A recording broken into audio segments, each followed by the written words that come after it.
Olá, estamos aqui na SIC. Estou aqui com a Cristina Valente depois de uma conversa que vamos aprofundar um bocadinho, que é quando as tampas saltam. Nas birras. Nas birras. Porque Das crianças. nas crianças, porque há tampas que saltam fora deste contexto. Mas este contexto é, de facto, birras de crianças e depois, quando a tampa salta, à criança e às mamães e aos papás. Bom, vamos por partes. Primeira coisa é porque é que, de facto, como estávamos ali há pouco a dizer, porque é que as crianças têm birras? Bom, dentro de uma certa idade, dentro de uma determinada faixa etária, entre os 18 meses e os 4 anos, as birras são normais. Porque são a forma da criança dizer não gosto, dói-me, estou frustrada, gostava de ter aquilo e não tenho, estou com sono, estou com fome.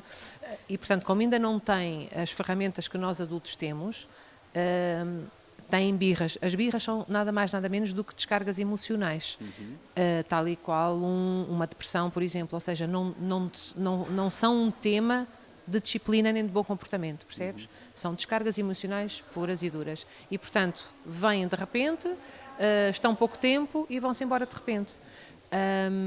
Eu costumo utilizar uma brincadeira que até podemos explicar às crianças a partir dos 5, 6, 7 anos, que é explicar como é que funciona o nosso cérebro e de que forma é que este jogo pode nos ajudar a lidar com as crianças e elas connosco e perceberem quando é que as tampas vão saltar.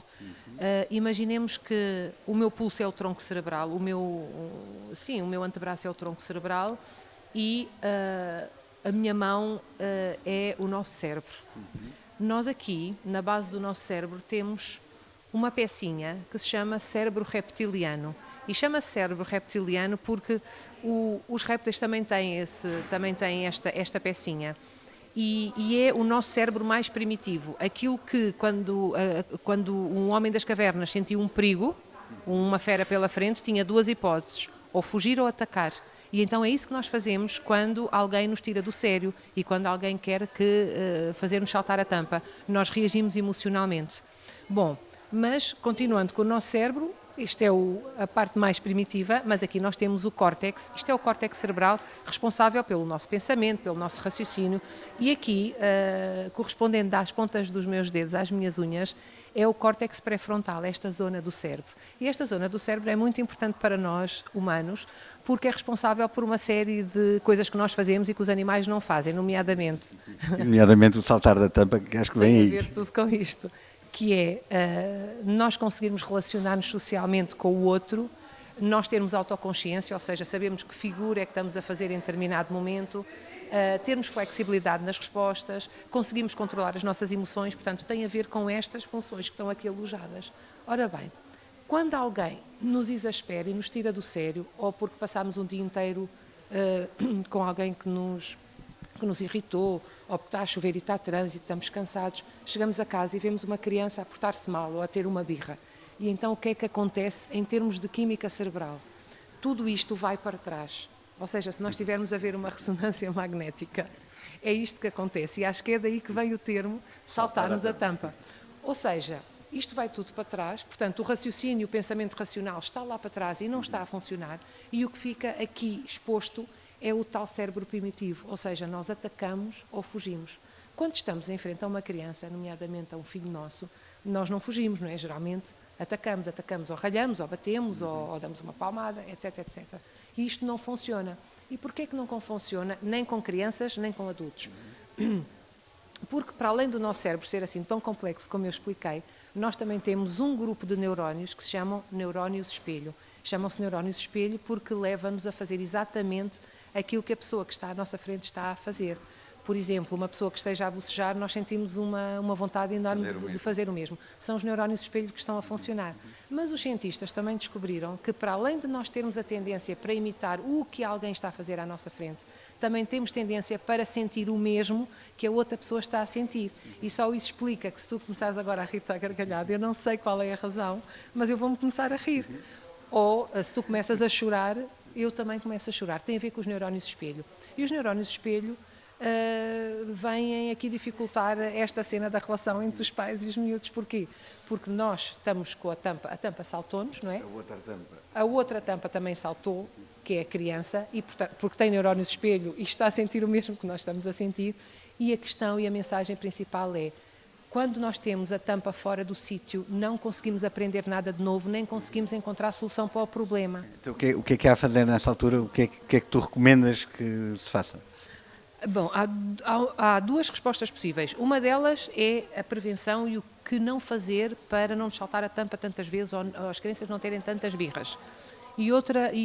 Outro grupo de respostas é perceber quais são os sinais, nós reconhecermos os sinais e explicarmos à criança, a partir dos 5, 6 anos, olha, nós quando estamos muito furiosos, começamos a sentir calor, começamos a ficar com os músculos todos tensos, começamos com vontade de bater.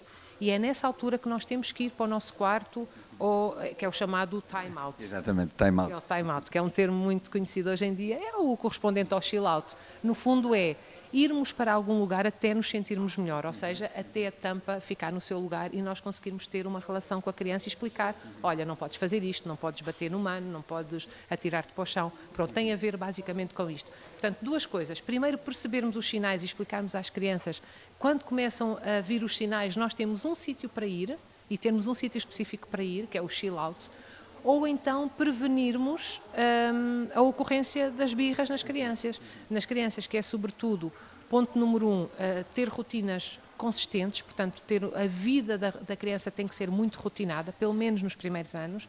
Em segundo lugar, diminuir a alimentação rica em açúcar, porque a nossa alimentação é à partida com muito açúcar, e toda a alimentação infantil e os cereais de pequeno almoço para as crianças têm açúcar. E temos que saber ler os rótulos, que é uma coisa que ninguém ensina na escola a fazer. Temos que saber ler os rótulos. E, em terceiro lugar, a privação crónica de sono, que é, para mim, um dos maiores flagelos das famílias hoje em dia, que é, só para terem uma ideia, uma criança, por exemplo, de 4 anos, ainda precisa de dormir 12 a 13 horas por dia, estamos a incluir a sesta. E, portanto, a maior parte das crianças não tem este número de horas de sono.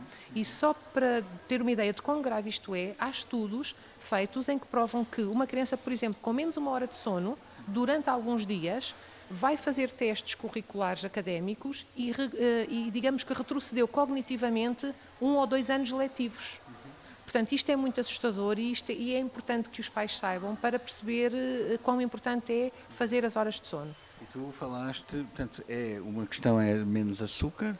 Menos okay. açúcar, mais sono e muitas rotinas. Muita rotina. Sim, okay. sim. E olha, e deste um exemplo de um cantinho, essa achei deliciosa, porque tu podes ter, de facto, no quarto da criança, o cantinho dela, do time-out dela. O time-out dela deve...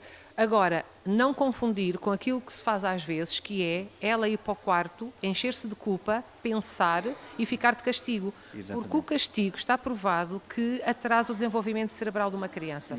E um castigo, se tu fores castigado por alguma coisa, a probabilidade de para a próxima fazeres melhor é muito baixa. Ou vais fazer com base no medo. Exatamente. E é aquilo que tu dizes, as nossas decisões na vida têm que só ser baseadas ou em amor ou em medo, ok? Então, se tu levas uma criança para o time-out e nem tens que dizer, ou dizes, vais até ao teu time-out até te sentires melhor e depois nós conversamos, é completamente diferente tu dizeres, vais já para o teu quarto pensar naquilo que tu fizeste. Olha, isto é tão incrível e nós estamos sempre a aprender se tivermos essa humildade. Sabes que eu confesso que no sábado passado, a minha filha estava a fazer uma pequena birra com uma sopa e eu inconscientemente pula de castigo durante uns minutos e agora acabei de me aperceber do disparate que fiz. Obrigado. Isso é muito importante também, ainda bem que tocaste nesse ponto, porque é que nós temos tendência a fazer essas coisas? Porque provavelmente na nossa infância esse foi o nosso padrão. E a maior parte dos pais faz coisas que sabem que está mal, como por exemplo um castigo, sabem que está mal racionalmente, mas a resposta emocional é a primeira que vem. E um pai ou uma mãe que foi educada num sistema autoritário acaba por replicar isso, percebes? E basta ter consciência dessa tendência de nós replicarmos. A questão da sopa é muito importante porque era no jantar? Ou Era no almoço. Ok. Pronto, há alturas... Mas no jantar também acontece, No jantar sistematicamente. acontece mais vezes. Pronto, muitas vezes o ideal E o que a criança precisa mesmo é de ir descansar, muito mais do que a alimentação, do que mais do que alimentar-se. Isso acontecia imenso em minha casa, sobretudo com o Tiago, que tinha uma necessidade de sono maior do que a maior parte das crianças. Muitas vezes ele não jantava e eu não criava um problema com isso, ou seja, ele não era castigado por isso. Agora, ele ia para a cama, ia dormir, mas não havia depois nenhuma compensação extra, coberta de açúcar, para a sopa que ele não comeu, percebes? E então em vez de ser um castigo, é uma consequência. E é um ponto de vista totalmente diferente. Olha, obrigado. Obrigado, é muito, muito bom poder aprofundar um pouco. E olha, vai estando atento a temas e dicas no dia a dia. Obrigado, Cristina. Obrigada. Até logo.